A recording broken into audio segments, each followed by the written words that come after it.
بسم الله الرحمن الرحيم الحمد لله رب العالمين له النعمة وله الفضل وله الثناء الحسن صلوات الله البر الرحيم والملائكة المقربين على سيدنا محمد أشرف المرسلين وحبيب رب العالمين وعلى جميع النبيين اللهم علمنا ما جهلنا وذكرنا ما نسينا وانفعنا بما علمتنا وزدنا علما وإنا نعوذ بك من حال أهل النار رب اشرح لي صدري ويسر لي أمري واحلل عقدة من لساني يفقه قولي آمين. أما بعد الله تبارك وتعالى dit dans le Coran honoré وتعاونوا على البر والتقوى ولا تعاونوا على الإثم والعدوان, c'est-à-dire entraidez-vous pour les œuvres de bien et l'obéissance à Allah, et ne vous entraidez pas pour le péché et la désobéissance à Allah Azza wa Jal. Et on fait une bonne intention lillahi ta'ala par recherche vraiment de Allah, par application de la parole du prophète sallallahu alayhi wa sallam, innamal a'malu bin niyyat wa innama likulli imri'in ma nawa, c'est-à-dire certes les bonnes œuvres ne valent que par les intentions, et certes chaque personne a pour elle ce pourquoi elle a fait l'intention. Donc là on est devant la mosquée du prophète Mohammed alayhi salatu wa salam. Il est masha'Allah derrière nous à quelques centaines de mètres. Donc aujourd'hui incha'Allah on va faire un cours sur le comportement du prophète alayhi salatu wa salam, certaines choses le concernant dans sa description. Allah Ta'ala, il a décrit le prophète Mohammed en disant Muhammadur Rasulullah والذين معه أشداء على الكفار رحماء بينهم, c'est-à-dire Mohammed est le messager de Allah. Donc qu'est-ce qu'on dit du prophète Mohammed alayhi salatu wassalam? Qu'il est Abdullah wa Rasuluh. Le prophète Mohammed alayhi salatu wassalam, il disait La tutruni kama atratin nasara Isa ibn Maryam, n'exagérez pas dans mon éloge tout comme les chrétiens ont exagéré dans l'éloge de Jésus fils de Marie. Walakin qulu, il a dit Innama ana Abdullah faqulu Abdullah wa Rasuluh. Il a dit moi je suis l'esclave de Allah, je suis une créature de Allah, alors dites que je suis l'esclave de Allah et son messager. Alors une créature de Allah, ça veut dire que ce n'est pas le fils de Allah Azza wa Jal. C'est bon? Tout le monde m'entend? On entend bien le son? Et Allah Ta'ala dans le Coran, il a dit que le prophète Muhammad alayhi salam, il est Rasulullah, donc l'envoyé de Allah Azza wa Jal. Et ceux qui sont avec lui, walladhina ma'ahum, les compagnons, ashidda'u 'ala al-kuffari ruhama'u baynahum, ils étaient rudes envers les infidèles et ils étaient miséricordieux les uns envers les autres, envers les musulmans. Ça a apporté qu'ils évitaient les non-croyants, tout comme on évite quelque chose qui n'est pas... il y a quelque chose que tu n'aimerais pas être en contact avec lui. Et quand ils se retrouvaient entre musulmans, ils se serraient dans les bras, ils étaient affectueux. D'accord? Et Allah Ta'ala, il a dit وَمَا أَرْسَلْنَاكَ إِلَّا رَحْمَةً لِلْعَالَمِينَ, ça veut dire nous t'avons envoyé que en tant que miséricorde pour les mondes. Le prophète l'a dit إِنَّمَا أَنَا رَحْمَةٌ مُهْدَاتٌ, je ne suis qu'une miséricorde qui vous a été offerte. Au point que quand les mouchriquines, alors quand on parlait que les compagnons ils évitaient les infidèles, parce que les mouchriquines, ceux qui adoraient les idoles, Allah Ta'ala il a dit innamal mushrikuna najas, c'est-à-dire certes les mouchriquines ils sont impurs, ça veut dire que ça veut pas dire que leur corps il est impur, mais ça veut dire que leur croyance elle est mauvaise, parce qu'ils adorent les idoles, ils adorent les rochers, etc. Ou alors ça veut dire qu'il convient de les éviter, tout comme on évite les impuretés. D'accord? Et le prophète Mohammed alayhi salatu wa salam, ses compagnons ont été décrits dans le Coran, et Allah Ta'ala il a dit dans le sens Dhalika mathaluhum fit Tawrat wal Injil, c'est comme ça que leur exemple est cité dans la Torah et l'Évangile. Ça veut dire que dans les livres anciens révélés, les vrais livres révélés comme la Torah et l'Évangile, il y avait déjà la description du prophète Mohammed alayhi salatu wa salam et la description de ses compagnons. Et donc le prophète Mohammed alayhi salam, quand il y a beaucoup de nuisances des mouchriquines, certains compagnons sont venus le voir et ils ont dit si seulement tu as invoqué contre eux, contre les mouchriquines qui nous ont nuit. Et le prophète alayhi salam, qu'est-ce qu'il a dit? Il a dit ma bu'ithtu la'anan, je n'ai pas été envoyé en tant que maudisseur des gens. Il a dit je ne suis qu'une miséricorde qui a été envoyée. C'est-à-dire que le prophète Mohammed il n'avait pas un esprit de vengeance envers les mouchikines, mais il espérait le bien pour eux. Il espérait qu'ils rentrent en islam. Au point que quand le prophète alayhi salam, il est parti pendant environ 10 jours à la montagne de Taïf, à côté de la Mecque, pour appeler les gens à l'islam. Et personne n'a voulu rentrer en islam et ils ont jeté des cailloux sur lui au point que ses pieds ils ont saigné. Et après, tellement il était triste, il est parti à un endroit qu'on appelle la Nakhla. Et là, il y a une histoire qu'on racontera plus tard, Inch'Allah. Mais le prophète, avant cela, il est parti dans un jardin et il est allé comme ça, il s'est assis et il a invoqué Allah. D'accord, Ya Rabb al-Mustadrafin, c'est-à-dire ô toi le Seigneur de ceux qui sont affaiblis. Parce qu'il était tout seul, le prophète, avec un compagnon juste. Il est parti pour appeler les gens à l'islam dans l'espoir que les tribus à Taïf allaient l'aider. Et ils l'ont rejeté, ils ont voulu l'humilier, ils l'ont jeté des pierres sur lui. Et Allah Ta'ala, il a envoyé l'ange Jibril et l'ange des montagnes. Et ils lui ont dit, voici l'ange des montagnes, Dieu il a ordonné que l'ange t'obéisse dans ce que tu veux. Et donc l'ange il a dit, In shi'ta akbartu alayhi al-akhshabayn. Si tu veux, il y avait 2 montagnes qui entouraient cette région-là. Si tu veux, je les écrase entre les 2 montagnes, je les tue tous. Et le prophète alayhi salam, il a dit non. J'espère que parmi leurs descendants, il y aura des gens qui diront la ilaha illallah. Donc le prophète, il aimait le bien même pour les non-croyants, même pour les idolâtres. Même quand il a conquis la Mecque et qu'il avait sous son égide les chefs qui ont voulu le tuer, qui l'ont nuit pendant des années, etc. Quand enfin l'islam il a pris le dessus et que le prophète alayhi salam, avec 100 000 compagnons, ils ont pris la Mecque et ils ont conquis la Mecque sans faire de guerre, parce que les mouchikines se sont rendus. Ils n'ont pas voulu combattre, à part certains, mais ils ont vite été calmés. Et bien après le prophète il a dit qu'est-ce que vous pensez que je vais faire de vous? Et là il y a devant lui les gens qui voulaient tuer le prophète, qui l'insultaient, qui essayaient de le nuire, etc. Donc eux ils ont eu peur que le prophète se venge. Et eux ils ont dit khayran akhun karim ibnu akhin karim. Ils ont dit on pense que tu vas faire du bien. Tu es un frère honorable, fils d'un frère honorable. Le prophète est de Quraysh. Là ils sont revenus sur leur pas, ils ont dit toi tu es un noble de chez nous. Ton père était noble, toi tu es noble, Inch'Allah tu fais du bien envers nous. Et le prophète alayhi salam il a dit Sa'aqulu lakum kama qala akhi Yusuf. Il a dit je vais vous dire la même chose que mon frère Youssouf. En fait il n'a pas un frère qui s'appelle Youssouf, mais le prophète Youssouf c'est son frère en islam. Le prophète Youssouf, quand il est devenu le ministre d'Égypte et qu'après plus tard, 80 ans après, ses frères ils sont venus en Égypte pour demander de l'aide sans savoir que c'était Youssouf, ses frères ils ont voulu tuer Youssouf quand il était petit. Et quand Youssouf il s'est trouvé en position de roi d'Égypte, presque trésorier d'Égypte, il avait ses frères à sa merci. Et ses frères après ils l'ont reconnu. Et qu'est-ce qu'il a dit Youssouf? La tafrib alaykumul yawm. Il n'y a point de rancune envers vous aujourd'hui. Il leur a pardonné et il leur a donné de la nourriture pour qu'ils le ramènent en Palestine. Et le prophète alayhi salam il a dit la même chose. Il a dit je vous dis la même chose que mon frère Youssouf a dit. La tafrib alaykumul yawm. Je n'ai point de rancune envers vous aujourd'hui. Alors qu'on parle de gens qui combattaient le prophète alayhi salam. C'est ça le fait que Dieu il a envoyé le prophète en tant que miséricorde pour les mondes. Pas en tant que quelqu'un qui est là juste pour combattre les gens, pour maudire les gens, pour invoquer contre eux, même des gens qui ont voulu faire la guerre à l'islam. Non, le prophète, il aimait le bien pour tout le monde. Et comme Dieu l'a dit, Innaka la tahdi man ahbabta walakin Allah yahdi man yasha. Ça veut dire, ô Mohammed, tu ne guides pas celui pour qui tu veux qu'il soit guidé. C'est pas toi qui crée la bonne guidance, mais Dieu, il guide qui il veut.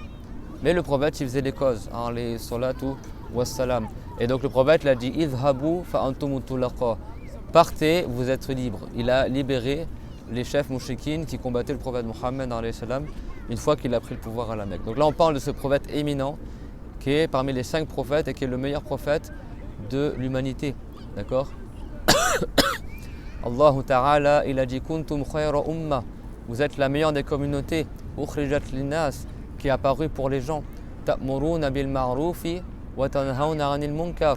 Vous ordonnez le bien et vous interdisez le mal. Les savants ils ont dit pourquoi on est la meilleure des communautés? Parce que notre prophète Mohammed alayhi salam est le meilleur des prophètes.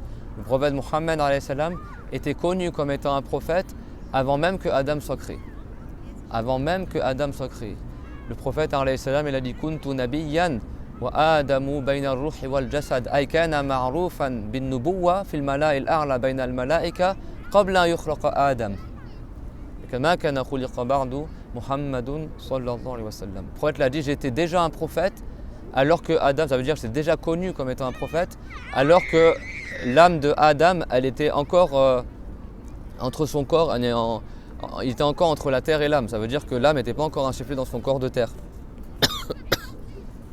Ça veut dire qu'il était déjà connu en tant que prophète parmi les anges. Les anges, ils ont précédé la création de Adam. Adam alayhi salam, qui est le premier prophète messager, qui était musulman comme tous les prophètes. C'est le dernier type de créature qui a été créé, l'être humain. Avant Adam, il avait déjà été créé les anges, les djinns, les animaux, les rivières. La dernière chose que Dieu l'a créée, c'était au paradis, dans le temps du Rasar, le jour du vendredi, le meilleur jour de la semaine, dans lequel Adam a été créé au paradis. C'était la dernière catégorie de créature qui est le genre humain. Alayhi salatu wassalam. Adam alayhi salam, c'est le premier prophète messager. Et il était musulman comme tous les prophètes. Et le dernier des prophètes, c'est Muhammad alayhi salatu wassalam. Adam, c'est rapporté dans certains hadiths que Dieu il a fait savoir à Adam, Ya Adamu, laola Muhammadun ma khalaqtuka. Ça veut dire, oh Adam, si ce n'était pas pour faire apparaître Mohammed dans l'humanité, je ne t'aurais pas créé. Je ne t'aurais pas créé. Ça veut dire que la cause de la création de Adam, c'était que pour plus tard, il naisse dans sa descendance la meilleure des créatures, toujours confondue, meilleure que les anges, les djinns, le trône, le paradis, le prophète Mohammed. Et de là, les savants, ils ont dit, on a le droit de dire que toute la dunya, pas que Adam, toute la dunya, tout ce bas monde, les cieux, la terre, tout le monde entier, toute la création, la sagesse de la création, c'est quoi? C'était pour que apparaisse dans les créatures le meilleur des hommes que le prophète Mohammed. Le prophète Mohammed dont Dieu nous a honorés d'être parmi sa communauté. Le prophète il a dit, nous on est les derniers mais les premiers à rentrer au paradis. Et les savants ils disent que le prophète Mohammed est à l'exemple des boissons du paradis. Qu'est-ce qu'il a dit? Allahu Ta'ala Khitamuhu misk wa fi dhalika falyatanafasil mutanafisun. Quand tu bois les boissons du paradis, à la fin il y a du musc. Il y a le meilleur de la boisson et se trouve au fond du verre. Et quand tu termines ton verre, tu as un goût comme un goût de musc. Le meilleur pour la fin. Et les savants ont dit le prophète Mohammed c'est pareil. C'est le meilleur pour la fin. Et donc on est les derniers arrivés, mais les premiers à entrer au paradis. Le prophète Mohammed sera la première personne à rentrer au paradis. Au paradis, il y a des anneaux. Le paradis, il a 7 portes. Chacune des portes du paradis est plus belle que l'autre, des portes magnifiques. Il y a la porte des jeûneurs, la porte de ceux qui font la prière, la porte de ceux qui font des aumônes. Abu Bakr al-Siddiq, le prophète, quand il lui a dit qu'au jour dernier, les portes, elles vont appeler les gens du paradis. Ceux qui faisaient beaucoup de prières, la porte de la prière, elle va l'appeler. Ceux qui faisaient beaucoup de jeûnes, ceux qui jeûnaient Ramadan, eux seuls vont rentrer par la porte des jeûneurs, qui est Bab al-Rayyan, la porte de al-Rayyan. Ceux qui faisaient des aumônes, la porte des aumônes va les appeler. Et là, Abu Bakr al-Siddiq, il a dit, Ya Rasulallah, et est-ce que c'est possible que quelqu'un soit appelé par toutes les portes du paradis? Par toutes les portes du paradis? Et le prophète, alayhi salam, il a dit, Naram, wa arju an takuna minhum. Il a dit oui, et j'espère que tu seras parmi eux. C'est-à-dire, si à la fois tu fais des prières, des aumônes, des jeûnes, etc., si chacune des portes, elle t'appelle en fonction de ce que tu faisais, plusieurs portes vont t'appeler. Et pareil, les gens de l'enfer, que Dieu nous en préserve, amin, l'enfer, il va les appeler à Billah. Et l'enfer, il a combien de portes? Alors le paradis, il a 8 portes, pas 7. Il a 8 portes le paradis. Et l'enfer, il a 7 portes. Chacune des portes de l'enfer correspond aux 7 organes sur lesquels on sera interrogé pour les péchés. Tu as les péchés des yeux, ça fait 1. Les péchés des oreilles, ça fait 2. Les péchés de la langue, ça fait 3. Les péchés du cœur, ça fait 4. Les péchés des mains, ça fait 5. Les péchés des pieds, ça fait 6. Les péchés du sexe, ça fait 7. D'accord? Puis il y a les péchés du ventre, etc. D'accord? Celui qui faisait les péchés des yeux, la porte de l'enfer relative à ce péché-là va l'appeler. Il va rentrer par cette porte-là. Celui qui faisait les péchés du pied, il rentrera par cette porte-là de l'enfer. Que Dieu nous en préserve. Chacun, il a la porte qui lui correspond. Et quand les gens ils vont rentrer au paradis, il y a une personne de toute l'humanité, une seule personne qui va s'avancer en premier, c'est le prophète Mohammed alayhi salam. Il va bouger l'anneau, la porte elle a un anneau, il va bouger l'anneau de la porte, il va toquer à la porte et il lui sera dit c'est qui? Il dit c'est Mohammed. Il lui sera dit je n'ai été autorisé qu'à ouvert qu'à toi en premier. Et là les anges vont vers la porte du paradis, le prophète il va rentrer au paradis et les autres prophètes ils vont rentrer après lui. Et après le prophète il va revenir vers le seuil de la porte et là il va prendre par la main des gens pour les faire rentrer au paradis. Et vous savez c'est qui ces gens-là? C'est ceux qui disaient tous les matins après le soubor Raditu billahi rabba wa bil islami dina wa bi muhammadin nabiyya. Ça veut dire je suis satisfait de Allah comme Seigneur et de l'islam comme religion et de Muhammad comme prophète. Tu dis ça 3 fois tous les matins. Et il y a une version du hadith wa bi muhammadin rasula et je suis satisfait de Muhammad comme messager. Donc si tu veux tu rajoutes 4e fois. Au lieu de dire wa bi muhammadin nabiyya, tu dis wa bi muhammadin rasula sallallahu alayhi wa sallam. C'est bon, comme ça tu rassembles entre les deux versions. Le prophète il a dit que celui qui dit ça tous les matins, c'est pas une fois sur 10, tous les matins dans le temps du soubor, il dit Raditu billahi rabba. On répète ensemble Raditu billahi rabba. C'est rapporté aussi le jour après le maghreb, mais là ce qui est rapporté c'est après le soubor. Wa bil islami dina wa bi muhammadin nabiyya. Le prophète alayhi salam il a dit la akhadhannahu bi yadihi wa la utrilannahu al jannah. Je le prendrai certes par la main et je l'introduirai au paradis. Si c'est une femme qui descend du prophète Mohammed alayhi salam, alors c'est une petite fille du prophète. Elle fait partie de sa famille, donc il le prendra par la main. D'accord? Et si c'est une femme étrangère, le prophète il ne la touchera pas par la main directement. Et si c'est un homme, il le prendra par la main. Donc le prophète il tient sa promesse, il a dit certes je ferai cela. Donc quand il rentre au paradis, après il revient au niveau de la porte et il fait rentrer les gens parmi les gens de sa communauté qui disent cette parole-là. Et la première des communautés qui va entrer au paradis après les prophètes, les premiers des musulmans qui entrent au paradis, c'est qui? C'est les gens de la communauté du prophète Mohammed alayhi salam. Au point que le prophète alayhi salam, il a dit il y a 70 000 des musulmans qui vont rentrer au paradis sans rendement des comptes difficiles, ils vont rentrer parmi les premiers. Le prophète l'a dit ça. Ce sera les tout premiers à rentrer au paradis, ils auront quasiment, comme ça n'y avait pas de rendement des comptes, tellement ils rentreront facilement au paradis. Et après le prophète il est rentré dans sa tente. Et là les compagnons ils sont mis à se demander mais qui c'est ces 70 000 qui vont rentrer? Alors ils vont dire bah, peut-être c'était les compagnons du prophète. Peut-être c'est ceux qui sont nés dans l'islam. Ils ont essayé de faire des hypothèses. Puis le prophète après il est ressorti un peu plus tard et puis il a vu que les compagnons ils continuent à discuter de ce qu'il avait dit juste avant. Et le prophète l'a dit dans quoi vous discutez? Il a dit on essaie de savoir c'est qui va rentrer au paradis. Et le prophète il a dit ce n'est pas ceux que vous pensez. Il a dit ce sont des gens qui ne sont pas des gens superstitieux. La yatatayyarun wa ala rabbihim yatawakkalun. Et ce sont des gens qui ne sont pas très superstitieux. C'est dans le passé, à Tuyara en arabe, les Arabes du passé, les mouchekines, quand ils sortaient dehors, ils voyaient que les oiseaux ils volaient dans un sens par exemple. Ils disaient ah, ça c'est un mauvais présage, on ne va pas partir aujourd'hui en voyage pour le commerce par exemple. En fonction du vol des oiseaux, en fonction de. Ils avaient comme ça fait partie de l'islam, ça c'est la superstition. J'ai vu un chat noir ce matin, non, tu vois, je suis passé sous une échelle, ça fait pas partie de la religion. C'est pas dans l'islam ça. Et donc le prophète il a dit ceux qui entreront au paradis parmi les premiers, c'est pas des gens qui se basent sur ça, mais c'est des gens qui se fient à Allah, qui ont le cœur pur et léger, d'accord. Le prophète a dit comme si leur cœur c'est le cœur d'un oiseau, en parlant de certains grands saints qui entreront au paradis, qui n'entreront pas au paradis par le fait d'avoir beaucoup de prières, beaucoup d'actes d'adoration, mais qui entreront au paradis parce qu'ils ont un cœur pur et ils étaient pieux aussi. C'est clair? Là c'est un autre hadith. Mais là dans le hadith, il a dit wa ala rabbihim yatawakkalun. Ce sont des gens, il a dit c'est pas des gens qui font des ruqya de shirk. Alors la ruqya ça existe en islam, mais tu récites le Coran.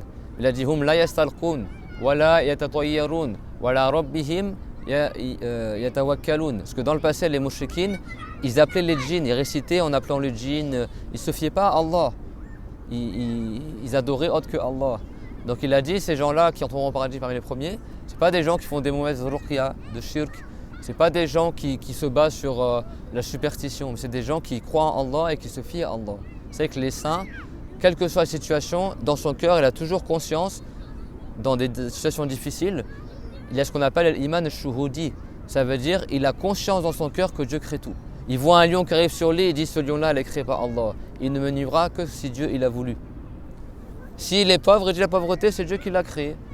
Même si je suis pauvre, Dieu est tout puissant à m'accorder la subsistance. Ça ne veut pas dire qu'il ne fait rien du tout. Il fait les causes, mais il se fie à Allah Azza wa Jal. C'est clair? Et là, il y a un compagnon qui était dans l'assemblée du prophète, alayhi salam, qui s'appelait Rokasha. Alors tu peux dire Rokasha ou Rokasha avec une shadda sur le kaf. Il s'appelle Rokasha, fils de Mirsam. Qu'est-ce qu'il a dit? Il a dit Ud'ullaha an akuna minhum. Il a dit Ya Rasulallah. Il s'est levé comme ça, il a dit demande à Allah que je sois parmi ces gens-là. Et le prophète, il a dit Anta minhum. Tu es parmi ces gens-là. Il est parmi les 70 000 qui entreront au paradis. Et là, il y a un autre homme qui se lève, un compagnon, il dit et moi, Meshayh de Allah, invoque pour moi aussi. Et le prophète, il a dit Sabaqaka biha Rokasha. Il a dit Rokasha, il t'a devancé dans cette demande. Alors bien sûr, ce n'est pas le prophète qui choisit, c'est-à-dire que le prophète, à cet instant-là, Dieu lui a révélé que Rokasha, il sera parmi les premiers à entrer au paradis. Donc ça, c'est le mérite du prophète Mohammed et notre mérite à nous, nous, on n'a rien choisi. Mais Dieu nous a choisis comme étant des gens de la meilleure des communautés, qui est la communauté du prophète Mohammed. Donc quel meilleur endroit que Médine, devant la mosquée du prophète, pour parler du prophète Mohammed. Peut-être des effluves de bénédictions vous atteindront, Inch'Allah. Et après le cours, on ira lui passer le salam, Inch'Allah. Le prophète, il a dit Al-Anbiya wa hayyun fi quburihim yusallun. Les prophètes sont vivants dans leur tombe et ils font la prière.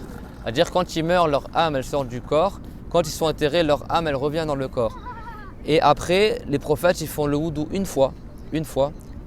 Et après ils font les prières dans leur tombe juste par délice, pas par obligation, pas pour les récompenses, juste par délice. Ils font le wudu une fois. Et après ils ne perdent pas le wudu jusqu'à la résurrection. Et ils font la prière. Et quand tu visites la tombe du prophète, tu passes le salam et Dieu il fait entendre ton salam au prophète. Et lui il rend le salam. Alayhi salatu wassalam. C'est clair? Et le prophète, il a dit, alayhi salam, si quelqu'un il est auprès de ma tombe et il me passe le salam, man sallama alayya 'inda qabri sami'tuhu. Celui qui passe le salam à ma tombe, je l'entends. Wa man sallama alayya na'iyan bullightuhu. Et si quelqu'un il me passe le salam mais il est loin de moi, alors les anges ils me transmettent son salam. Et là les compagnons ils se sont étonnés. Ils ont dit wa kayfa tabluruna salamuna ba'da wafatika wa qad arimta. Il a dit mais comment notre salam il va t'atteindre après la mort, tu vas l'entendre et ton corps il va être décomposé. Parce que les compagnons ils n'avaient pas entendu que les corps des prophètes ne se décomposent pas. Et là le prophète il a dit fa inna Allah harrama 'ala al-ardi an takula ajsad al-anbiya. Certes Dieu il a interdit à la terre de manger le corps des prophètes. Donc c'est pas comme certains ils disent soi-disant pourquoi vous allez visiter le prophète, c'est un cadavre, c'est un tas d'os. A'udhu billah. Certains saoudiens depuis des années ils veulent détruire la coupole verte et sortir la tombe du prophète et l'enterrer dans une tombe anonyme. Ils n'ont jamais réussi. Un d'entre eux il est monté sur la coupole verte avec une hache pour commencer à casser la coupole. Les débris sont allés sur son visage et il est mort. Et certains ils se sont dit qu'il est resté collé à la coupole et c'est ça la petite bosse que tu vois sur la coupole verte. Ils n'ont pas réussi à enlever son corps. Allah Alam si c'est vrai mais c'est possible. Ils n'ont pas réussi.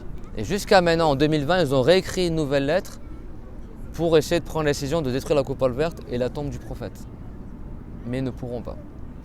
Le prophète Mohammed il est vivant dans sa tombe et il fait les prières et il ne sort pas de sa tombe. D'autres prophètes, comme le prophète Ibrahim, est déjà sorti de sa tombe.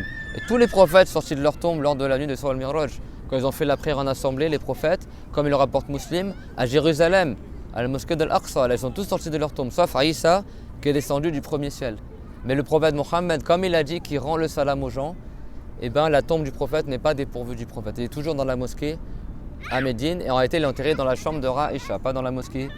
Mais la mosquée après elle s'est agrandie et maintenant elle englobe la chambre de Aïcha. Ça c'est le prophète Mohammed qui était connu comme étant un prophète avant même que l'être humain il existe. Donc pourquoi il a été créé Adam alayhi salam? Pour que parmi ses enfants plus tard un jour apparaisse la meilleure créature que Dieu n'ait jamais créée, qui est le prophète Mohammed alayhi salam. Mohammed du mot at-tahmid, qui veut dire celui de qui on fait beaucoup l'éloge. D'accord? Quand le prophète il est né, au 7e jour, ils l'ont appelé Mohammed dans l'espoir, parce que le prophète il est né orphelin. C'est son grand-père, Abdul Muttalib, qui avait pour espoir que cet enfant qui est né sans père devienne quelqu'un dont les gens font beaucoup son éloge. Et son espoir s'est réalisé. Il était tel qu'il a été nommé. Ahmed Mohammed. Ahmed, ça veut dire celui qui loue le plus le Seigneur. Ahmadou al-Hamidin, celui qui loue le plus Allah. Personne n'a jamais été nommé Ahmed avant le prophète Mohammed. Alors que Mohammed, d'autres gens avaient été déjà nommés Mohammed avant le prophète Mohammed. Pourquoi? Parce que dans les livres anciens, c'était rapporté que le prophète de la fin du monde, allait s'appeler Mohammed. Donc certains Arabes, ils ont nommé leur enfant Mohammed par espoir que leur enfant soit ce prophète-là. Donc tu avais environ 70 ou 7 personnes qui s'appelaient Mohammed avant le prophète Mohammed. Mais Ahmed, personne n'a été nommé Ahmed avant Mohammed. C'est vrai que le prophète Jésus, salam, il a dit wa mubashiran bi rasulin ya'ti min ba'di ismuhu Ahmed. Je vous annonce la bonne nouvelle qu'il y aura un messager qui viendra après moi qui s'appelle Ahmed. Donc quelqu'un qui s'appelle Ahmed Mohammed, personne n'a été nommé ainsi, ce n'est le prophète Mohammed. C'est comme ça que les gens l'ont reconnu. Dans les livres anciens, c'est comme ça qu'il était nommé. D'accord? Le prophète Mohammed, alayhi salatu wassalam. Donc comment était-il ce prophète éminent? On a vu dans certains cours qu'il était blanc, la peau un peu rose mais blanc, les cheveux et les poils très noirs, des grands yeux blancs avec le cœur des yeux bien noirs, des sourcils fins et longs qui presque se touchaient, des cheveux noirs ondulés qui allaient jusqu'à ses épaules, grand de taille avec les épaules larges. Il avait une belle voix et un beau visage. Le prophète Mohammed il a dit Ma arsalallahu ma barathallahu nabiyyan illa hasana sawti hasana al-wajh hasana al-sawt wa ana arsanuhum wajhan wa arsanuhum sawta. Dieu, il a dit, le prophète Mohammed n'a pas envoyé un prophète sans qu'il ait un beau visage et une belle voix. Et il a dit, et moi je suis celui qui a le plus beau visage et la plus belle voix. Le prophète il avait une voix magnifique. Le prophète, une fois, il récitait le Coran, Surat At-Tur. Et le compagnon, il a dit, j'entendais le prophète réciter, Fakada qalbi yatir. Et mon cœur, il a failli s'envoler. Tellement c'était beau comment le prophète, il restait le Coran. Il avait une belle voix. D'accord? Un beau visage. Le plus beau de loin et le plus beau de près, comme on avait vu dans le cours sur les gires. Alayhi salatu wassalam. Kana sallallahu alayhi wa sallam ajwada an-nas. Surveillez en même temps si ça s'éteint. Kana alayhi salatu wassalam ajwada an-nas wa kana ajwada ma yakun fi Ramadan. Le prophète Mohammed alayhi salatu wassalam était le plus généreux des gens. Était le plus généreux des gens. Si vous voulez, rapprochez-vous comme ça, je ne vais pas parler trop fort parce que à Médine, machallah, il fait froid. Il fait froid en hiver et chaud en été. Et le prophète, il a dit, celui qui patiente sur la froideur de Médine en hiver et la chaleur de Médine et témoignera pour lui au jour dernier. Il aura une grande récompense. Et malgré ça, les compagnons, ils restaient en pagne, en izar, toute l'année, même en hiver. Ils étaient vigoureux, machallah. Médine, on l'appelle comment? Médine, ça veut dire la ville de l'obéissance à Allah. On l'appelle Taïba, la bonne ville. Pourquoi? Rapprochez-vous si vous n'entendez pas, hein, parce que je ne vais pas crier plus que ça. Hein. C'est bon, tout le monde entend? Taïba, ça veut dire la bonne. Certains ont dit parce que l'air de Médine, il est bon. Il y a la baraka dans l'air de Médine. Et certains ont dit parce que les habitants de Médine sont bons. Les habitants de Médine sont bons. Et c'est rapporté que la dernière ville qui sera corrompue, c'est la ville de Médine. Et quand l'islam il va s'affaiblir dans les autres pays, la foi, elle va se recentrer à Médine. Comme si Médine, c'est une sorte de foyer où la foi, il y aura toujours la foi et l'islam à Médine. Alhamdulillah. Vous vous rappelez qu'est-ce qu'ils ont dit les savants? Ila tayyibata arrij fa inna bayna qibabiha habiban li adwa il qulubi tabibu idha lam tatib fi tayyibatin 'inda tayyibin tabat bihi ad-dunya fa ayna tatibu. Moi ces vers de poésie ils sont magnifiques. Surtout quand tu comprends en arabe, ça veut dire active ta monture pour aller à Taïba. Taïba en arabe ça veut dire la bonne ville. Pour aller à Taïba, car certes il y a parmi ces coupoles, vous avez vu il y a plein de petites coupoles, il y a un bien-aimé qui pour les maladies des cœurs est un guérisseur. Et après ils ont dit, regardez ce qu'ils ont dit les savants, ils ont dit si tu n'es pas bon dans la bonne ville, auprès du bon, c'est-à-dire auprès du prophète, alors où est-ce que tu vas être bon? Si tu n'es pas tayyib, dans tayyiba, auprès d'un tayyib, alors où est-ce que tu vas être tayyib? D'accord, ils ont fait un jeu de mots entre tayyib, le tayyiba, le nom de Médine, tayyib, le bon, le prophète, alayhi salam. Et en arabe, tout ça, ça veut dire la bonté, le fait d'être bien. Idha lam tatib fi tayyibatin 'inda tayyibin bihi Tabat bihi dunya. Et si tu n'es pas bon dans la bonne ville, auprès d'un bon dont tout le bas monde a été bonifié par lui, alors où est-ce que tu vas être bon? Où est-ce que ton cœur sera serein? Vous avez compris? Ça veut dire, alhamdoulilah, qu'on a vu. Vous avez vu comment on se sent chez nous ici, mashallah. Tu sens qu'il y a la foi, tous les gens sont gentils, tous les gens, on rencontre des gens, les gens te passent salam. Même, des fois, on ne parle même pas la même langue, ils viennent te voir et te passent le salam, ils te parlent. Le prophète, alayhi salam, était le plus généreux des gens. Ajwad an-nas. Et là où il était le plus généreux, c'était pendant Ramadan. Les compagnons disaient, c'est comme le vent qui souffle, tellement il était généreux, tellement il donnait, tellement il était honorable. Alayhi salam. C'était le meilleur des gens au niveau de l'khalq, c'est-à-dire la physionomie, et le khuluq, c'est-à-dire le comportement.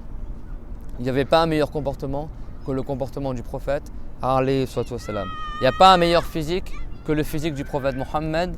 Le prophète Mohammed est le plus beau des gens dans le bas monde, et au paradis il sera le plus beau des gens du paradis. La moitié de la beauté a été donnée au prophète Youssouf, et toute la beauté répartie dans l'humanité a été donnée au prophète Mohammed. Au paradis, le moindre des musulmans, il aura au minimum la beauté du prophète Youssouf, au paradis. Et Youssouf, il sera encore plus beau que ce qu'il était beau dans le bas monde. Et le prophète Mohammed sera encore plus beau que ce qu'il était beau dans le bas monde. Tout comme il était le plus beau des gens dans le bas monde, il sera le plus beau des gens dans l'au-delà, au paradis. Que Dieu nous réunisse avec lui. Amin. Wa alyanahum kaffa. Il avait les mains les plus douces. Le prophète était fort, il avait les mains charnues. Le prophète n'avait pas les mains maigres, il avait c'était épais ici. Et il avait des grandes mains. Des mains, il y a à peu près comme ça, une phalange de plus que les miennes. C'est bon? Et malgré ça, il avait les mains encore plus douces que la soie. Il avait les mains toutes douces. Était celui qui avait la meilleure odeur. Le prophète Mohammed, naturellement, il sentait bon. Le prophète, il n'y avait jamais de mauvaise odeur qui sortait de lui. Même quand il faisait ses besoins, ce qui sort de lui n'est pas impur. Le prophète, il a fait l'istinja après aller aux toilettes pour nous enseigner de le faire. Mais lui, il n'a pas besoin. Parce qu'il n'y a pas d'impureté qui sort du prophète. Même son sang, il n'est pas impur. Même son urine et ses excréments, ils ne sont pas impurs. Quand il faisait ses besoins, la terre, elle s'ouvrait, elle avalait. Le prophète, il n'est pas impur. Et quand il transpire, sa transpiration, elle sent encore meilleure que le musc. Le prophète Mohammed n'avait pas besoin de mettre du parfum. Une fois, il dormait chez Sulaym. Et le prophète était en bonne santé. Et quand tu es en bonne santé, tu transpires. Et Sulaym, son lit, c'était un lit fait de cuir. Il transpirait, et la transpiration, elle coulait sur le cuir du lit. Sulaym, pendant que le prophète y dormait, comme ça rapporté dans Muslim, elle prenait un chiffon, elle épongeait la transpiration du prophète, et après, elle essorait son chiffon dans son flacon de parfum. Et tandis qu'elle faisait cela, le prophète s'est réveillé. Et il a dit, Mada tasnarina ya Sulaym. Il a dit, alayhi salam, mais qu'est-ce que tu fais au Sulaym? Il n'a pas dit, c'est du shirk, c'est de la mécrance, c'est en train de prendre la transpiration. Elle a dit, je récupère ta transpiration, ya Rasulallah. Je le mets dans mon flacon de parfum, comme ça il est encore plus parfumé. Et dans une version, elle a dit, je récupère la transpiration, nabtari al-barakata li sibyanina. On recherche la baraka pour nos enfants. S'ils tombent malades, on prend ta transpiration, c'est une cause de guérison. Qu'est-ce qu'il a dit le prophète alayhi salam? As-sabati. Tu as visé juste. Et ça, c'est un hadith sahih rapporté par Muslim dans le chapitre du Tawassul Tabarruk, dans le chapitre de faire les recherches de bénédiction du prophète alayhi salam. Le prophète Mohammed alayhi salam, quand il marchait dans la rue, son odeur, elle restait dans l'air. C'est-à-dire que les compagnons, quand ils sortaient dehors, des fois, ils sentaient le parfum dans la rue, ils disaient, ah, le prophète vient de passer par là. Son odeur, elle restait dans la rue. Imaginez, subhanallah. Vous avez vu quand on visite la tombe du prophète, les odeurs que tu sens? Tu passes le salam et tu as des effluves comme ça qui t'arrivent, alhamdoulilah. Le prophète alayhi salam, celui qui sentait le plus bon. Alayhi salam. Wa akmalahum hujjatan. Et c'était celui qui avait les meilleurs arguments. Le prophète était très intelligent. En peu de mots, il pouvait dire beaucoup de choses. Une fois, le prophète alayhi salam, il a expliqué aux compagnons que ce n'est pas la maladie qui crée la maladie. On dit qu'il n'y a pas de contagion en islam. Ça ne veut pas dire que la maladie n'est pas une cause de maladie. Si, c'est une cause. Mais ce n'est pas la maladie qui crée la maladie. C'est Dieu qui crée la maladie. Ce n'est pas parce que toi tu es malade que ta maladie elle va créer la maladie chez l'autre. Non. Mais ça va être une cause pour que l'autre il tombe malade. Tout comme c'est possible qu'il ne tombe pas malade. Dans tous les cas, c'est Dieu qui le crée. Et là, il y a un bédouin ou un ignorant, qu'est-ce qu'il a dit au prophète? Il a dit, alors pourquoi lorsque un chameau du troupeau il tombe malade, après tout le reste du troupeau il tombe malade? Il a voulu dire un argument. Le prophète directement il l'a contredit et il a dit Faman ardal awwal. Alors qui a rendu malade le premier chameau? Si tu dis que c'est le chameau qui a rendu malade les autres, le premier qui l'a rendu malade? Allah. Et donc les autres, qui les a rendus malades? Allah. Il n'y a que Dieu qui crée. Le bien et le mal, le beau et le laid, la bonne santé et la guérison. Subhanahu wa ta'ala. Donc ça a montré que le prophète est très intelligent. Directement, il répondait. D'accord? Directement, il trouvait l'argument. Alayhi salatu wassalam. Il était extrêmement intelligent. Et tous les prophètes sont comme ça. Mais celui qui était le plus intelligent, c'est le prophète Mohammed. Alayhi salatu wassalam. Wa ahsanahum ishra. Le prophète était la meilleure personne qui tenait compagnie. La meilleure des compagnies, c'était le prophète Mohammed. Le prophète Mohammed, il se comportait en bien avec les vertueux des compagnons et il se comportait en bien aussi avec les grands pécheurs des compagnons. Il y avait un compagnon qui n'était pas vertueux. Et le prophète, des fois, il faisait encore plus de bien envers les gens qui nuisaient pour réduire leur nuisance. Il y avait un compagnon, Ammar ibn al-As, qui n'était pas un vertueux, n'était pas comme Abu Bakr, comme les grands saints des compagnons. Mais tellement le prophète se comportait en bien envers lui, que Ammar ibn al-As, il a dit « Je pensais que j'étais parmi les meilleurs des compagnons », tellement le prophète se comportait en bien envers lui. Donc un jour, qu'est-ce qu'il a dit Ammar ibn al-As au prophète, comme il le rapporte au Tabarani? Il a dit « Man ahabun nas ilayk » Il a dit « C'est qui la personne que tu aimes le plus ?» Et lui, il pensait qu'il allait dire lui, quoi. Et le prophète l'a dit « Aïcha ». Et il a dit « C'est ma femme Aïcha ». Et lui, il voulait qu'il donne une réponse parmi les hommes. Parce qu'il pensait que lui était parmi les préférés du prophète. Tellement le prophète a un bon comportement. Il a dit « Wa min ar-rijal » Mais parmi les hommes, c'est qui? Il a dit « Abouha », son père, Abu Bakr as-Siddiq, qui est enterré à côté du prophète Mohammed, qui est le meilleur saint de l'humanité. Il n'y a pas un saint meilleur dans toute l'humanité depuis Adam jusqu'à aujourd'hui que ce compagnon honoré qui est enterré à gauche du prophète Mohammed. Quand tu visites, mais il est à droite au niveau de la tombe, elles sont décalées comme ça. On passe salam au prophète, et après Abu Bakr, et après Omar. Quand on va passer le salam tout à l'heure, Inch'Allah, avant d'arriver à la tombe du prophète, vous avez remarqué, il y a deux colonnes et il y a une grille où il n'y a rien derrière. Là, notre cher, il a dit, il y a un secret pour les invocations. Elles sont exaucées à cet endroit-là, avant d'arriver à la tombe du prophète. Tu sais, ça fait trois colonnades. Tu as la Muwajjaha, la grille, elle est pareille, 3, 1, 2, 3. Celle du milieu, elle est rond pour le prophète et Abu Bakr al-Siddiq, mais celle d'avant, il y a une grille pareille, sauf qu'il n'y a pas de rond. Et celle d'après, il n'y a pas non plus. La première grille, quand tu arrives après Al-Rawda, quand tu arrives devant le Muwajjaha, devant la devanture, tu as deux colonnes, au milieu tu as la grille en cuivre, et il n'y a rien derrière. Là-bas sera enterré le prophète Isa alayhi salam. Isa alayhi salam, quand il va descendre du ciel et vivre sur terre, il va descendre à l'âge où il a été élevé 33 ans. Et il mourra vers 70 ans. Il va se marier, il aura des enfants, il va enseigner la loi du prophète Mohammed, et un jour il mourra et il sera enterré à côté du prophète, à l'endroit que je vous ai indiqué. Cet endroit-là, il y a un secret pour les invocations. Également, devant la tombe du prophète, il y a une caméra. Si tu te mets de l'autre côté, pas devant le Muwajjaha, devant la tombe du prophète, c'est évident qu'elles sont exaucées les doigts, mais tu te mets en face. Des fois, il te bloque un peu. Tu te mets au fond, tu te mets au niveau de la caméra. Ici, la révélation, elle est descendue sur le prophète Mohammed, la révélation. Donc, il y a aussi un secret pour les invocations là-bas. C'est clair? Donc, Abu Bakr, c'est le meilleur saint de l'humanité. Quand tu vas visiter le prophète, tu visites aussi le meilleur saint de l'humanité. Et après, Omar, qui est le meilleur saint de l'humanité, après Abu Bakr as-Siddiq. Abu Bakr, c'était le premier homme qui est rentré en islam. Il s'appelle Abdullah, fils de Uthman, Ibn Abi Quhafa. Et donc, ce compagnon, qu'est-ce qu'on a dit? Il voulait savoir c'est qui celui que le prophète il aime le plus. Et après, le prophète a dit Abouha, le père de Aïcha. Et après, il a dit Thummaman, et après, c'est qui que tu aimes le plus? Et il a dit Omar. Et après, il a dit après, c'est qui que tu aimes le plus? Uthman. Et après, et comme ça. Et à la fin, qu'est-ce qu'il y a les compagnons? Et il a dit Fasakattu, Khoshata, Ayaskurani, Akhiran. Il a dit après, j'ai arrêté de demander, de craindre que le prophète il me cite en dernier.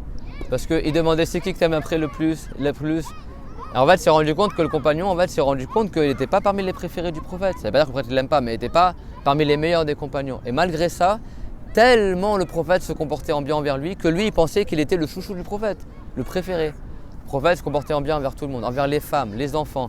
C'est-à-dire quand le prophète avait une assemblée, s'il y a un petit enfant ou une femme comme ça, personne ne se sent délaissé. Tout le monde sentait qu'il avait un lien privilégié avec le prophète Mohammed. Pourquoi? Parce qu'il était le meilleur des gens au niveau de la compagnie, la meilleure des compagnies. Il accordait une importance à chaque musulman. Une fois, il y a un petit garçon qui pleurait. Un petit garçon dans le coin. Des fois, tu n'as pas remarqué, le prophète, il est parti le voir. Et il s'appelait Romer. Romer, ce petit garçon. Et en fait, ce petit garçon-là, vous savez, dans le passé, des fois, il donnait des petits oiseaux aux enfants, l'enfant il jouait avec. Et cet enfant-là, il avait un oiseau qu'on appelle un nourair. Un nourair, c'est une sorte de petit oiseau. Et cet enfant-là, il pleurait parce que son petit oiseau, il était mort. Et le prophète, il est arrivé, et pour le consoler, il a fait comme un peu d'humour, un mot d'esprit pour faire sourire l'enfant. Il a dit Ya Romer, Mada faral an-nourair. Il a dit Oh Romer, mais qu'est-ce qu'il a fait le petit oiseau? C'est-à-dire, il te fait pleurer. C'est pas l'oiseau que je choisis de mourir, vous avez compris Mais pour que l'enfant il soit consolé, il a dit Oh Romer, mais qu'est-ce qu'il a fait ton nourair? Tu vois, et après l'enfant il a souri. Ça l'a consolé. Le prophète alayhi salam, des fois, s'est rapporté que des petites filles qui n'étaient pas encore pubères, une petite fille, elle est allée vers lui comme ça, elle l'a pris par la main. Pourquoi, qu'est-ce qu'il a fait? Il s'est laissé tirer par la fille et elle a marché avec lui comme ça. Il était très très très miséricordieux et très modeste. Une fois, une femme elle est venue le voir, elle dit Ya Rasulallah, j'ai besoin de quelque chose. C'est pas comme maintenant, la nusouk, il faut que tu prennes un rendez-vous pour les trucs là qu'ils ont mis là. Tous les jours, tu regardes un créneau, etc. Non, le prophète, il a pas dit ça. Il a dit dis-moi, cite-moi une des rues de Médine, là on est à Médine, cite-moi dans quelle rue tu veux et moi je viens à toi, je te rejoins. Parce que c'est une femme étrangère, il ne va pas s'isoler avec elle. Il a dit tu me dis où on se rejoint et moi je viens à toi et je remplis ton besoin. Regardez la miséricorde du prophète, alayhi salatu wassalam, le plus miséricordieux des gens. C'est le plus beau, le plus intelligent, le plus fort. Normalement les gens quand ils sont très beaux, très forts, tout ça, des fois ils sont un peu orgueilleux, etc. Et le prophète c'était le plus modeste des gens. Quand il marchait, il baissait la tête. C'est pas il marchait comme ça, il marchait en baissant la tête. Il avait toujours l'air triste un peu, parce qu'il avait toujours l'esprit occupé par l'au-delà. Mais malgré ça, quand il croisait les musulmans, il était toujours souriant. Il souriait beaucoup le prophète. Alayhi salam. Sallallahu ala Muhammad wa ala jami'in nabiyyin. Wa ashjarahum, c'était le plus courageux des gens. L'imam Ali qui était extrêmement courageux dans la bataille. C'est l'imam Ali quand ils ont fait la bataille de Khaybar, où il y avait des forteresses juives. Les juifs ils se sont réfugiés dans leurs forteresses et les musulmans attaquaient de l'extérieur. L'imam Ali, vous savez qu'est-ce qu'il a fait? Il a pris la porte de la forteresse avec une main, il l'a arrachée et il combattait, il tenait dans une main son épée et dans l'autre main la porte de la forteresse comme bouclier, la porte. Quand la bataille est terminée, la porte était sur le sol, ils ont voulu la soulever. Ils ont dû se mettre peut-être à 7 personnes pour soulever la porte. Et l'imam Ali avec une seule main il l'a portée. Ça c'était un prodige, c'est une karama.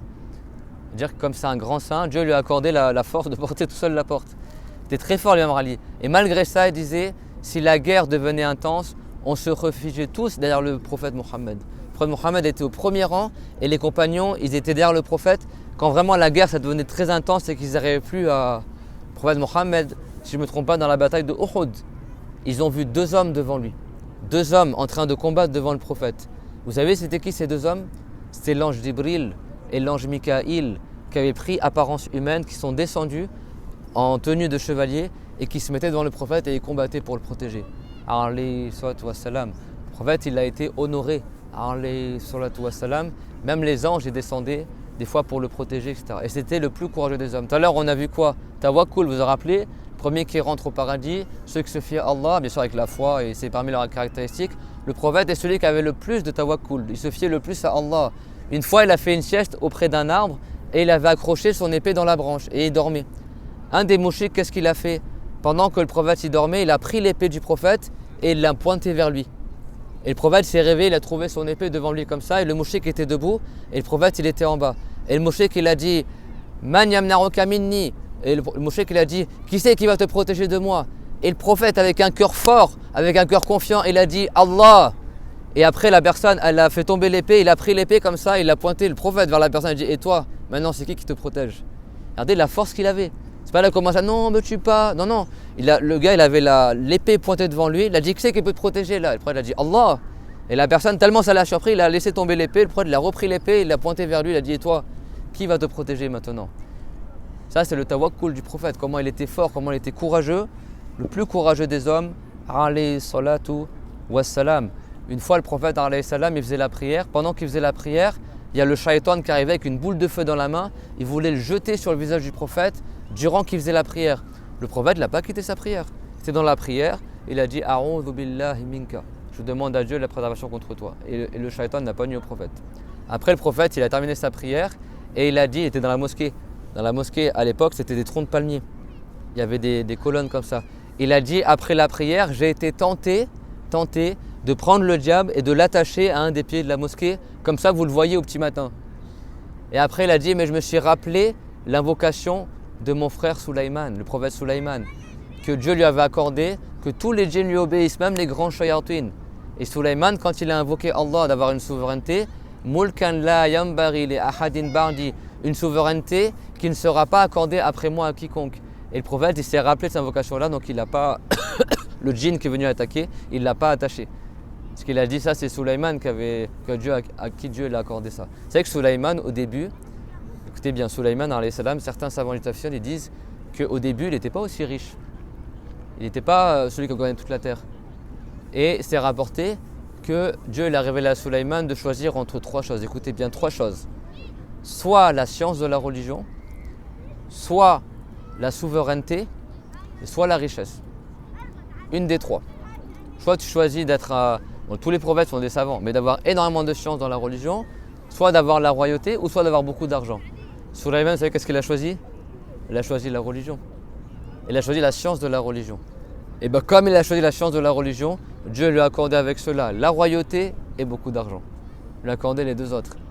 Et Sulaiman, il a invoqué d'avoir une royauté que personne n'aura jamais après lui. Et il a été le roi du monde. Il a gouverné toute la terre, le prophète Sulaiman, et il a eu le pouvoir sur tous les djinns. Même les gros djinns, les grands ogres, les djinns géants, tout ça, ils obéissaient à Sulaiman. Et il était extrêmement riche. Et malgré ça, qu'il était très riche, Sulaiman, il mangeait tous les jours du pain dur avec du lait caillé. Il ne mangeait pas de viande, il ne mangeait pas des choses fastueuses. C'est ça les prophètes que Allah a envoyés. Wa a'lamahum billah. Et le prophète Muhammad était le plus savant au sujet de Allah, celui qui connaissait le mieux Allah. Connaître Allah, ça ne veut pas dire qu'on peut imaginer Dieu. D'accord? Il n'y a que Dieu qui sait sa réalité. Allah Ta'ala, il a dit wala yuhituna bihi ilma. Et les gens ne peuvent pas cerner la réalité de Allah. Mais connaître Allah, c'est savoir qu'est-ce qui est digne de Allah, les attributs de perfection qui sont dignes de Dieu, comme la toute-puissance, comme la parole qui n'est pas un son ni d'être une langue, comme le fait que Dieu il voit tout, il entend tout. Et qu'est-ce qui est indigne de Dieu? Les attributs des créatures, la couleur, la forme, l'endroit, le mouvement, l'immobilité. Et qu'est-ce qui est possible chez Allah? Le fait qu'il crée les créatures et qu'ils anéantissent. C'est ça connaître Allah. Une fois le prophète alayhi salam, il y a 3 personnes qui sont venues chez lui. Et ils ont rencontré l'épouse du prophète. Le prophète, il était pas là avec ces personnes-là. Et ils ont demandé à l'épouse du prophète, c'est quoi les adorations qu'il fait le prophète Mohammed? Combien il fait de prières, combien il fait de jeûnes, etc. Son épouse, elle a dit, une partie de la nuit il dort, une partie il prie, il y a des jours il jeûne, des jours il jeûne pas.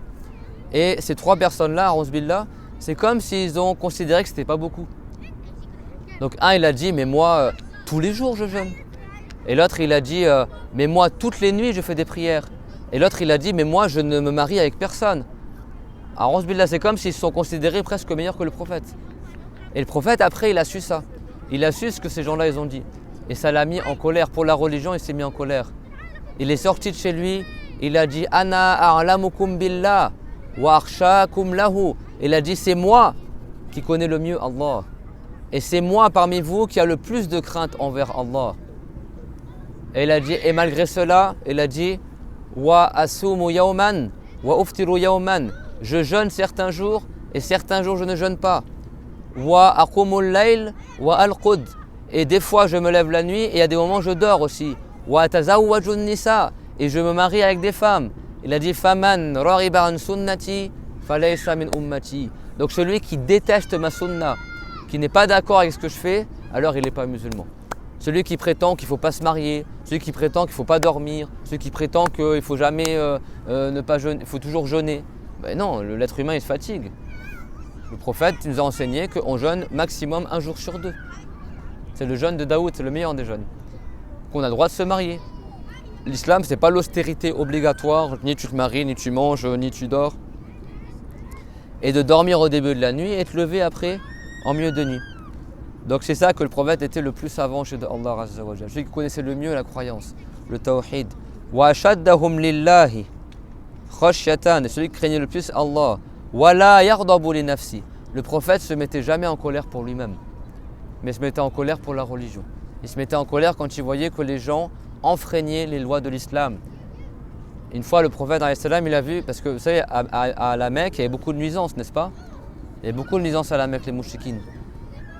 Et quand ils sont arrivés à Médine, vous avez vu, Médine, il y a de la verdure, il y a des palmiers. La vie, elle est plus paisible ici. Le climat, il est plus favorable. La vie, elle est plus confortable ici. Et donc, les compagnons, certains qui étaient à la Mecque, quand ils sont arrivés à Médine, ils se sont un peu laissés aller dans la dunya. Et après, le prophète, alayhi salam, Dieu il a révélé une ayah au prophète. Dans le sens, Alam ya'ni lilladhina amanu an takhsha'a qulubuhum lillah, n'est-il pas venu, n'est-il pas venu, le sens de la ayah, je ne mémorise plus maintenant, mais n'est-il pas venu le temps pour ceux qui ont cru que leur cœur est la crainte de Allah? Et le prophète, il a fait un discours, une exhortation. Il a dit, par Allah, si vous avez vu ce que j'ai vu, vous pleuriez beaucoup plus et vous rigolerez beaucoup moins. Et là, les compagnons, ils se sont mis à pleurer. Et un, il a dit, mais qu'est-ce que tu as vu, messager de Allah? Et il a dit, Ra'aytul jannata wan nar. Il a dit, j'ai vu le paradis et j'ai vu l'enfer. Le prophète Mohammed, il est rentré lui-même au paradis lors du voyage nocturne. Et l'enfer, il l'a vu de loin. Il n'est pas rentré en enfer, mais de ses propres yeux, il a vu le paradis. Et de ses propres yeux, il a vu l'enfer. Et il a dit, si vous aviez vu ce que j'ai vu, vous seriez beaucoup moins insouciants. Vous pleureriez beaucoup plus et vous rigoleriez beaucoup moins. Donc le prophète ne se mettait pas en colère pour lui-même, mais il se mettait en colère pour la religion. Quand il y avait des péchés qui étaient faits, là il se mettait en colère. Quand des gens ils n'allaient pas au Jumu'ah, chaque vendredi ils ne viennent pas. Le prophète il a dit, je suis presque à deux doigts de partir, prendre du bois, mettre du feu et enflammer les maisons de ces gens-là qui à chaque fois manquent le Jumu'ah. C'est-à-dire que c'est un grand péché, d'accord? Ou des fois il disait, qu'est-ce qu'ils ont certains à faire ci ou à faire ça? Des fois il nommait, des fois il nommait pas en fonction d'eux. Donc là il se mettait en colère. Des fois il faisait le discours comme s'il était quelqu'un qui était un chef de l'armée en train d'exhorter ses troupes. Il avait une veine comme ça qui gonflait sur son front, d'accord? Et des fois il criait comme ça dans le discours pour réveiller le cœur des gens. Mais sinon il était extrêmement modeste et miséricordieux. Donc il s'énervait que pour la religion. Et quand il se mettait en colère, il se détournait de la chose. C'est pas il se met en colère, il balance tout, il fait du n'importe quoi. Quand des fois il était en colère, par Aïcha, des fois il se passait des choses. Quand le prophète il se mettait en colère, il mettait sa main sur l'épaule de Aïcha et il faisait des invocations pour Aïcha. C'est pas il la tape, il disait que Dieu t'augmente en patience, que même dans la colère il fait du bien, il garde le bon comportement. Écoutez bien, wa kana khuluquhu al-Qur'an, et son comportement était le Qur'an. Vous savez, il y a un hadith rapporté par Muslim où c'est Aïcha, c'est la plus savante femme du monde. C'était une femme mujtahid. Et même les hommes, ils allaient la voir pour prendre d'elle le hadith. Et donc il y a un homme qui est venu la voir et lui a dit comment il était le comportement du prophète Mohammed. Il n'a pas connu le prophète. Aïcha, c'était une grande femme qui a vécu après la mort du prophète. Donc il y a des gens qui venaient apprendre l'argent avec elle. Et il a dit mais comment était le messager de Allah sallallahu alayhi wa sallam? Et elle a dit Ataqra'ul Qur'an, est-ce que tu récites le Qur'an? Tu lis le Qur'an? Il a dit oui. Elle a dit Kana khuluquhu al-Qur'an. Elle a dit son comportement c'était le Qur'an. Son comportement c'était le Qur'an. Ça veut dire quoi? Tous les bons comportements que tu trouves dans le Qur'an, n'est-ce pas que Dieu l'a dit Inna Allah ya'muru bil adli wal ihsani wa ita'i dhil qurba. Certes Dieu il leur donne quoi? La justice, l'équité, la bienfaisance, le maintien des liens familiaux. N'est-ce pas que Dieu l'a dit wal kadhimin al ghayz, et ceux qui se maintiennent lors de la colère, qui n'exercent pas la colère alors qu'ils sont capables de l'exercer. Tous ces bons comportements, que ceux qui donnent à manger aux pauvres, vous connaissez les ayats, beaucoup de ayats qui t'encouragent à faire le bien. Et bien tous les bons comportements qui sont mentionnés dans le Coran, le prophète il l'appliquait, le prophète il l'avait. Tout ce qui est marqué dans le Coran comme bon comportement, tu le retrouvais dans le messager de Allah, alayhi wassalam. C'est ça la signification de la parole de Aïcha, kana khuluquhu al-Qur'an. Son comportement c'était le Coran. Et était la personne la plus modeste, comme on a vu. Et il remplissait les besoins de sa famille. Une fois, ils ont demandé à Aïcha, qu'est-ce qu'il fait le prophète dans sa maison? Elle a dit, Huwa fi mirnati ahlihi. Il est au service de sa famille. Le prophète Mohammed, alayhi salam, il cousait lui-même ses habits. S'il avait un trou, il prenait du fil, il le recousait. Il rapiéçait ses habits lui-même. Il allait traire la brebis lui-même. Quand ses sandales se défaisaient, il les recousait lui-même. Il tamisait la farine avec ses serviteurs lui-même. Regardez la modestie qu'il avait. Il pliait ses habits lui-même. C'est pas dire à sa femme, va plier les habits, va faire à manger, va faire ci, va faire ça. Non, c'est lui qui était au service de sa famille. alayhi salatu wassalam. Wa yakhfidu janahahu lid-du'afa. Il faisait preuve de modestie envers les plus faibles. Envers les plus faibles. Le prophète alayhi salam, il y avait un de ses compagnons, il a dit Awsani Khalili, ce compagnon-là, qui est Abu Dhar al-Rifari, qui était quelqu'un de Rifar. Ce compagnon-là, il y a beaucoup à dire, machallah, on va pas faire trop long, mais bon. Quand il est rentré en islam, les gens ils le tapaient. Et quand il est arrivé à la Mecque, en fait, c'est un compagnon de Rifar, c'est une tribu qui adorait les idoles. C'était des gens qui étaient idiots, sa tribu. Au point que quand il s'est converti, le prophète il a été étonné de voir que quelqu'un de Rifar est entré en islam. Tellement c'était une tribu de gens qui... C'est des brigands de grands chemins en fait. Ils attaquaient les gens sur les chemins, tout ça. Et en fait, il s'appelle Jundub ibn Junada. Il avait entendu qu'apparemment il y a un prophète qui apparaît à la Mecque. Donc il a envoyé son frère pour aller observer, est-ce que vraiment, etc. Et son frère, il a raconté des choses et Abu Dhar, il a dit, mais moi, il a dit, moi ça ne me suffit pas, je vais voir par moi-même. Il est parti là-bas et il ne savait pas il était où le prophète. Donc il est allé à la mosquée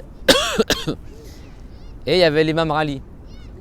Et lui, il attend de voir que le prophète arrive, il ne voit pas le prophète arrive. Donc il l'a pas envoyé, parce que comme les mouchriquines, ils nuisaient aux musulmans, il ne voulait pas dire aux gens, je cherche le prophète pour pas qu'on le nuise. Donc il cherchait en cachette. Et puis l'imam Ali, il l'a vu dans la mosquée, il a dit, bah viens chez moi.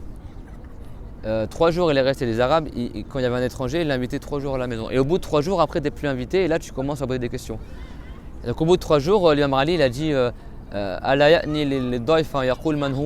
n'est pas venu le temps pour l'inviter de dire qui il est. Et là, après, il a dit, en fait, je suis de Rifar, j'aimerais rencontrer un homme qui apparemment est un prophète, tout ça. Et il dit, mais moi, je le connais, je te ramène à lui. Et il l'a ramené, il est rentré en islam. Mais quand il est arrivé à la Mecque, les gens, ils le nuisaient. Donc qu'est-ce qu'il a fait? Il est parti à la Kaaba. Vous savez qu'à la Kaaba, à l'époque, jusqu'à aujourd'hui, c'est le cas, il y a un droit d'asile. C'est comme chez les chrétiens. Chez les chrétiens, dans les pays chrétiens, si quelqu'un il est poursuivi, il rentre dans une église, même la police, ça c'est peut-être plus d'actualité maintenant, mais même la police, soi-disant, ils ne peuvent pas te prendre si tu es dans une église, jusqu'à ce que tu sortes de l'église. Et bien il y avait la même chose avec la Kaaba. C'est-à-dire même si quelqu'un il a fait un crime ou un truc comme ça, s'il va au rideau de la Kaaba, il le laisse tranquille. Mais bon, chez les Hanafites, si quelqu'un il a fait un délit, qu'il est musulman comme ça, on n'a pas le droit de le nourrir, pas le droit de le brever. Comme ça, tout seul, après au bout d'un moment, il aura faim, il aura soif, donc il va quitter la Kaaba et là, après tu le récupères pour le juger, c'est bon. Mais tant que la personne est au niveau de la Kaaba, on le laisse tranquille. Et donc lui, Abu Dhar, quand il est arrivé à la Mecque, tellement les gens le frappaient, tout ça, qu'est-ce qu'il a fait? Il est resté 3 jours à côté du rideau de la Kaaba pour pas que les gens ils le nuisent. Et il n'avait rien à manger, juste qu'est-ce qu'il faisait? Il allait à Zamzam, il buvait de l'eau et il revenait. Pendant 3 jours, il buvait que de l'eau de Zamzam. Et tellement il y a la baraka dans l'eau de Zamzam que son pli, il a eu des ventres, son ventre plutôt, il a eu des plis. Il a grossi alors qu'il buvait que de l'eau de Zamzam. Subhanallah. Et c'est devenu un grand compagnon du prophète, alayhi salam. Et il disait, Abu Dhar, il appelait le prophète mon Khalil, mon bien-aimé, mon proche. Et il disait, Awsani Khalili. Mon Khalil, il m'a donné plusieurs recommandations. Et parmi les recommandations, c'est Mahabbatul Masakin wa dunuwu minhum, le fait d'aimer les pauvres et de se rapprocher d'eux. Ici à la Médine, vous avez vu, il y a plein de gens de Bangladesh, des gens qui dorment dehors, des Indiens, des gens qui font les ménages, qui sont pauvres des fois, mais qui sont, ils ont appris la religion, ils ont la foi. Il ne faut pas les mépriser comme ça. Ayez le bon comportement envers eux. Tu parles avec eux, tu leur fais des doras, des fois il y en a un peu d'argent. Même si tu n'as pas d'argent, une bonne parole.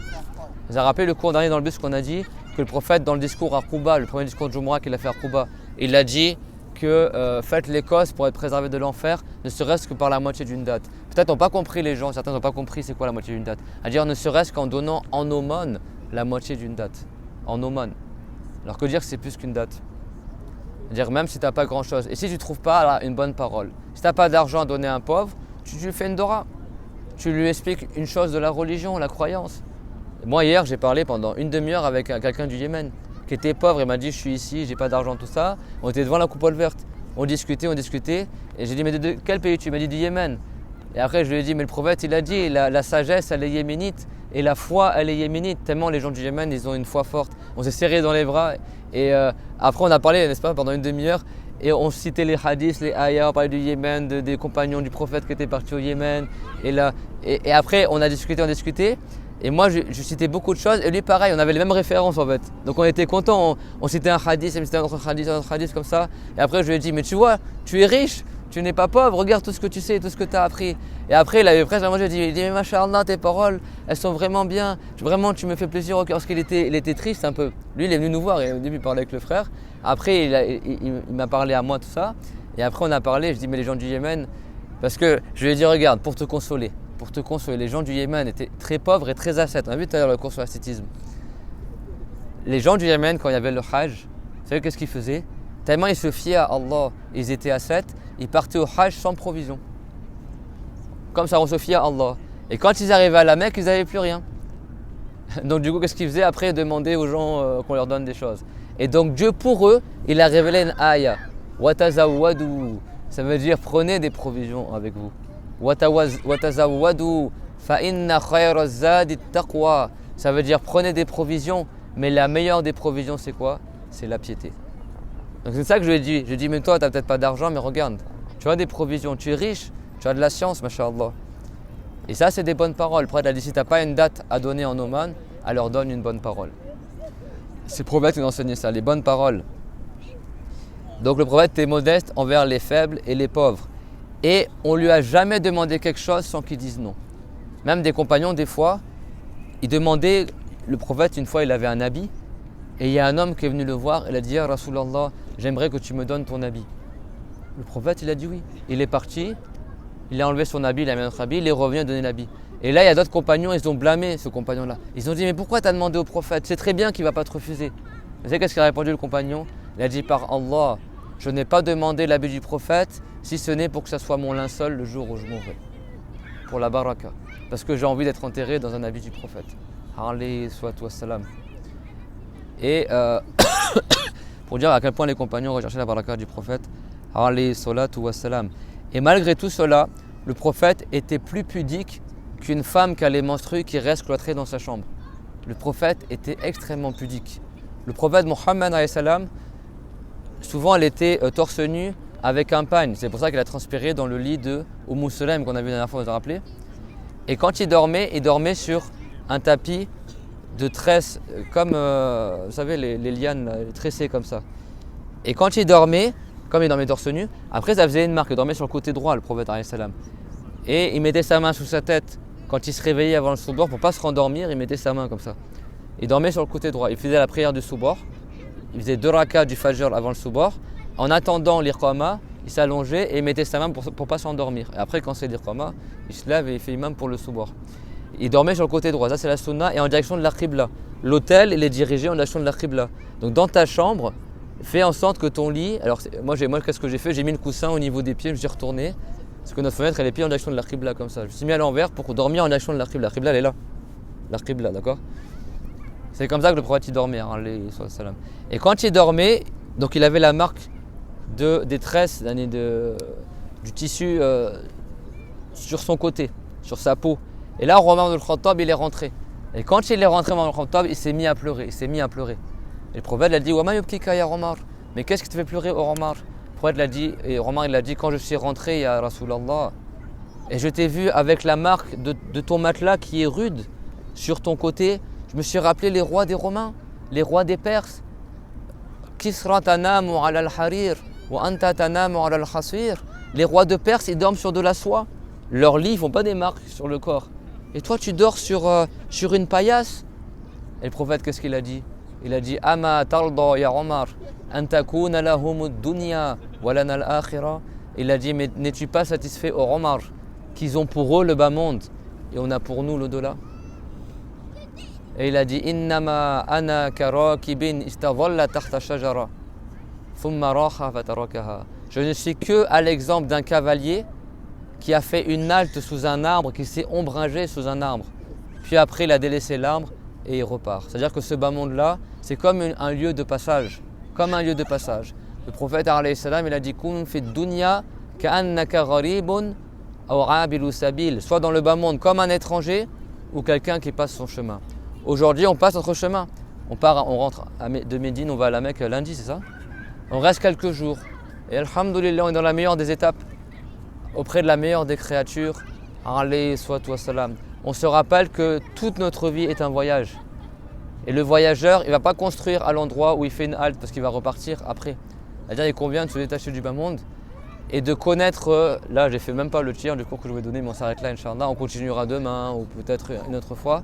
Mais comme ça, quand maintenant on va à la mosquée du prophète, on aura tout ça dans notre cœur. On sait qui on va visiter. On sait à qui on va passer le salam. Salam. Que Dieu nous accorde la baraka, que Dieu nous accorde l'acceptation de notre visite, que Dieu nous accorde que le prophète invoque pour nous, ou que le prophète nous aime, Inch'Allah, ou qui nous regarde, ou que Dieu fasse parvenir au prophète salam notre visite, Inch'Allah ta'ala. On visite la meilleure des créatures, le meilleur homme, celui pour lequel tout le bas monde a été créé, celui pour lequel Adam a été créé, celui qui est le maître des fils de Adam au jour dernier et qui est le plus modeste des gens. Muhammad Rasulullah walladhina ma'ahum ashidda'u 'alal kuffari ruhama bainahum kuntum khayra ummatin ukhrijat lin-nas ta'muruna bil ma'rufi wa tanhauna 'anil munkar wa tu'minuna billah wa akhiru da'wana anil hamdulillahi rabbil alamin wa sallallahu wa sallama ala Muhammadin ashrafil mursalin. Il y a une invocation. Et moi, je vous recommande à tous de la faire. Moi, maintenant, je la fais après chaque cours. C'est quoi cette invocation? Il y a énormément de récompenses et souvent, on oublie de la faire. C'est quoi? C'est d'invoquer Allah pour qu'il rétribue en bien pour nous le prophète Mohammed. S'il n'avait pas été là, on n'aurait pas connu l'islam. On n'aurait pas connu tous les bienfaits de la purification, de la prière, la baraka qu'on connaît. On aurait été très très loin. Tout ça, là jusqu'à aujourd'hui, il y a Médine, jusqu'à aujourd'hui, il y a l'islam. Tout ça, c'est par la baraka du prophète Mohammed. Quand est-ce que tu as demandé à Allah qui récompense le prophète Mohammed pour tout ce qu'il a fait comme travail? Alors que tout ça, c'était qu'en 23 ans. Et en 23 ans, l'islam s'est répandu dans le monde. Et après la mort du prophète, sallallahu alayhi wa sallam. Donc on dit tous ensemble, Allahumma, ijzi anna, Muhammadan khayra. Allahumma ijzi anna Muhammadan khayra wa sa'ira an-nabiyyin. Allah ya Allah ya Allah ya Allah. Ya dhal jalali wal ikram, ya dhal jalali wal ikram, ya dhal jalali wal ikram. Ya arhamar rahimin, ya arhamar rahimin, ya arhamar rahimin. ربنا آتنا في الدنيا حسنة وفي الآخرة حسنة وقنا عذاب النار ربنا لا تزغ قلوبنا بعد إذ هديتنا وهب لنا من لدنك رحمة إنك أنت الوهاب اللهم أرنا الحق حقا وارزقنا اتباعه وأرنا الباطل باطلا وارزقنا اجتنابه اللهم صل وبارك وكرم على محمد صلى الله عليه وسلم وعلى جميع النبيين وآله وسلم اللهم صل على محمد وعلى آل محمد كما صليت على إبراهيم وعلى آل إبراهيم إنك حميد مجيد اللهم بارك على محمد وعلى آل محمد كما باركت على إبراهيم وآل إبراهيم في العالمين إنك حميد مجيد اللهم اغفر لنا وللذين سبقونا بالإيمان وآت كل منا سؤلنا من الخير اللهم قنا شر الظالمين واضرب الظالمين بالظالمين واخرجنا من بين أيديهم سالمين مطمئنين يا الله اللهم انصر إخواننا والإسلام واكفنا شر الكفرة في غزة وفي فلسطين وفي لبنان وفي اليمن وفي بلاد الشام اللهم اكفنا شرهم اللهم أعزنا بالإسلام وعافنا ومرضانا من سيء الأسقام وارحم شيخنا رحمة واسعة وعلماء المسلمين العاملين والحمد لله رب العالمين صلى الله وسلم على محمد أشرف المرسلين وعلى جميع النبيين لا إله إلا الله لا إله إلا الله لا إله إلا الله اللهم صل على محمد وعلى آله وصحبه وسلم اللهم صل على محمد وعلى آله وصحبه وسلم. اللهم صل على سيدنا محمد وعلى آله وصحبه وسلم. رب اغفر لي وللمؤمنين والمؤمنات. رب اغفر لي وللمؤمنين والمؤمنات. رب اغفر لي وللمؤمنين والمؤمنات. بارك الله فيكم والسلام عليكم.